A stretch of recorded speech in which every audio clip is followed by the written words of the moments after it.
உங்க விஜய் உங்க விஜய் மண்ணுக்கும் மக்களுக்கும் முதல் வணக்கம். நான் உங்கள் அஜய் விஜய். நேர்களே, சின்ன வயசுல நம்ம எல்லாருக்கும் இருக்கிற ஒரு பெரிய ஆசை என்ன தெரியுங்களா? இங்கிலீஷ்ல பேசுறது. இங்கிலீஷ்ல பேசணும். எல்லாரும் ஆச்சரியப்படுற மாரி, சந்தோஷப்படுற மாரி நம்ம இங்கிலீஷ்ல பேசணுன்றது நம்ம எல்லாருக்கும் ஒரு ஆசை தானே. ஆனா, நம்ம பண்ண ஒரு விஷயம் என்ன தெரியுங்களா? நான் உட்பட எல்லாருமே பண்ற விஷயம் என்ன தெரியுங்களா? நம்ம இங்கிலீஷ்ல பேசணும்னு ஆசைப்படுறோமே தவிர, இங்கிலீஷ்ல பேசுறவங்க என்ன சொல்றாங்கன்னு கத்துக்கிறதுக்கும், அத புரிஞ்சுக்கிறதுக்கும் நம்ம ட்ரை பண்ணோமா இல்லையான்னா, கிடையவே கிடையாது.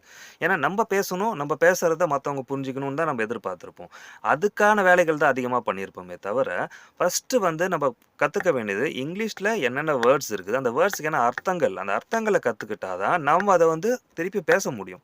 அத அர்த்தங்கள கத்துக்காம ஒருத்தங்க இங்கிலீஷ்ல பேசுறாங்க, இல்ல இங்கிலீஷ்ல ஒரு படம் பார்க்குறோம், ஒரு ட்ராமா பார்க்குறோம், ஒரு நியூஸ் பேப்பர்ல படிக்கிறோம் அப்படின்னா, அங்க என்ன சொல்லி வராங்க, என்ன சொல்லியிருக்கிறாங்கன்றத நம்ம புரிஞ்சுக்கிட்டாலே ஆட்டோமேட்டிக்கா அந்த வார்த்தைகள் எல்லாம் நம்மளுக்குள்ள போய் என்ன ஆயிடும், ரெக்கார்ட் ஆயிடும். நாளைக்கு நம்ம பேசறதுக்கு ஆரம்பிக்கும்போது தயக்கம் இல்லாம அந்த வேர்ட இங்கிலீஷ்ல அழகா நம்மளே ப்ரொனவுன்ஸ் பண்ண ஆரம்பிச்சுருவோம். இது ஒரு நல்ல மேஜிக். உண்மையா இத ட்ரை பண்ணி பாருங்க. இங்கிலீஷ் பேசணும்னு ஆசைப்படுறவங்க. இங்கிலீஷ் மட்டும் இல்லங்க, எந்த மொழியா இருந்தாலும் சரி. ஃபர்ஸ்ட்டு அந்த வார்த்தைகள ஃபர்ஸ்ட்டு அர்த்தத்த புரிஞ்சுக்க ட்ரை பண்ணுங்க. அதுக்காக அத பத்தின படங்கள், அத பத்தின விஷயங்கள் எல்லாத்தையும் பார்க்க ஆரம்பிங்க. நல்லா கேட்க ஆரம்பிங்க ஃபர்ஸ்ட்டு. அப்பதான் நம்ம கேட்டா மட்டும் தான் திரும்பவும் அத நம்ம பேச முடியும். அது எந்த மொழியா இருந்தாலும் சரி.